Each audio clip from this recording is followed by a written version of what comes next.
From the markets, let's move now to weather news. And heavy rains and strong winds have hit the Western Cape, and it seems there's more to come. It's the first of 3 cold fronts forecast for the province. Also this evening, the SA Weather Service just upgrading their storm warning for the interior regions of the Western Cape. And I'm joined now by meteorologist Mbavhi Maliage. Good evening. Thank you so much for your time. So the Weather Service issued an upgraded storm warning, and it's going up to orange level 8. What exactly does that mean, and which region should be on high alert? Hi, good evening, and thank you very much for having me. The areas that are of main concern, firstly, is obviously the city of Cape Town, which has been receiving quite a lot of rainfall over yesterday and also today, and continuing for the rest of the day. But the alert that you are specifically talking about, it's one for wind, where we have a low pressure system that is hitting the western parts of the country, and also resulting in quite a lot of strong winds in places, especially along the west coast. We are seeing wind speeds of up to 80 to 100 kilometers per hour.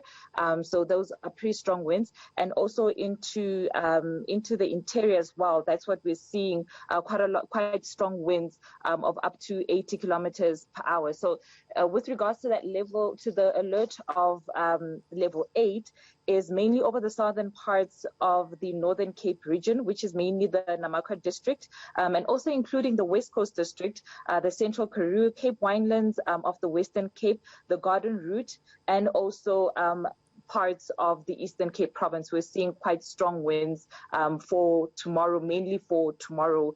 That's the level 8 alert. All right. So does that mean that there's no threat of flooding? Is it mostly just going to be windstorms in the coming days, or can we expect a lot more rain as well?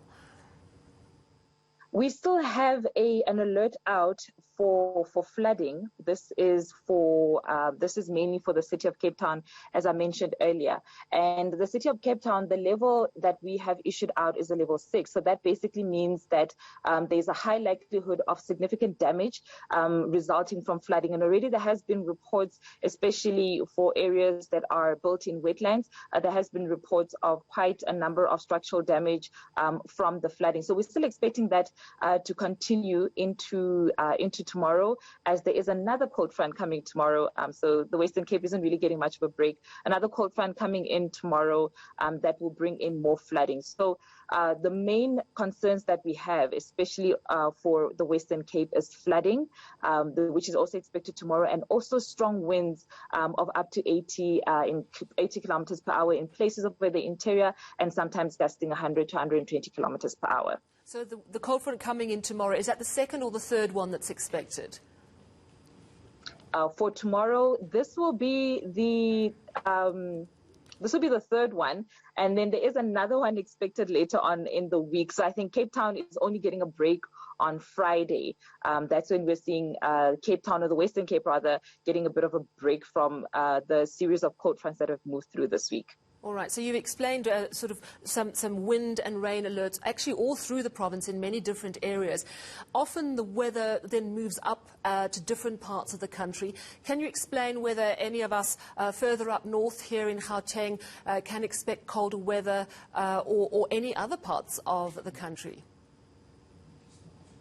For these specific systems, they seem to be mainly confined to the Western Cape and the Eastern Cape. However, as we go over into Thursday and Friday, there's a cooling, but it's not an intense cooling as we have experienced the previous cold front. So, for instance, today for here, us in Pretoria, our maximum temperature was actually 25. So by the end of the week, we're seeing temperatures cooling down for in Pretoria to around 22, 23 degrees, and Johannesburg probably cooling down to 20, 21 degrees. So yeah, that's what we're expecting for today. That's what we're expecting for towards the end of the week. All right. Well, thank you so much for giving us that update. That was Mbavhi Maliage from the South African Weather Service, just talking about those consecutive cold fronts hitting mostly different parts of the Western Cape, some parts of the Northern Cape. And, of course, we'll have a full weather bulletin at the top of the hour.